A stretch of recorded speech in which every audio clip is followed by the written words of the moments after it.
তো আজকে আপনাদের দেখাবো পেঁয়াজ পাতা আর আলু দিয়ে চাপা শুটকি ভাজি। সরিষার তেল দিয়ে রান্না করব, তাই সরিষার তেলটা আমি আগে বসিয়ে দিছি। যে আমার সরিষার তেলটা গরম হয়ে গেছে, এখন আমি এখানে কাঁচা পেঁয়াজ আর রসুন কুচি দিয়ে দিলাম, কলা রসুন কাঁচা রসুন দিলাম, আর এখন বাটা রসুন দিয়ে দিব, আর সামান্য একটু লবণ দিব, দিয়ে এটা একটু হালকা ভাজবো। ওটা ভাজা হয়ে গেছে, এখন ধোয়া শুটকিগুলো দিয়ে দিব। এখন শুটকিগুলো আমি এই পেঁয়াজ রসুনের সাথে ভেজে নিব। আমার শুটকিটা ভাজা হয়ে গেছে, এখন মশলা দিয়ে দিব। পরিমাণ মতো ধনিয়ার গুঁড়া দিয়ে দিলাম, হলুদের গুঁড়া দিয়ে দিলাম পরিমাণ মতো। মরিচের ফাঁকি অল্প দিয়ে দিলাম, কারণ এখানে আমি কাঁচা মরিচের ডালটা বেশি ব্যবহার করবো।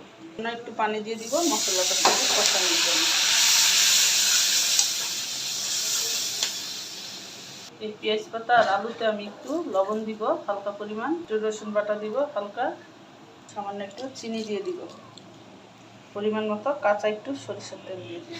দিয়ে পেঁয়াজ পাতা আর আলুগুলোকে ভালো করে কষলিয়ে নিব। পেঁয়াজ পাতা আর আলুগুলোকে এইভাবে কষলিয়ে আমি 5 মিনিট রেখে দিব। কষানো শুটকিগুলোতে দিয়ে দিব পেঁয়াজ পাতা আর আলুগুলো। এখন এভাবে নাড়াচাড়া দিয়ে ঢাকনা দিয়ে ঢেকে দিব। এটা নাড়াচাড়া দিয়ে দিব।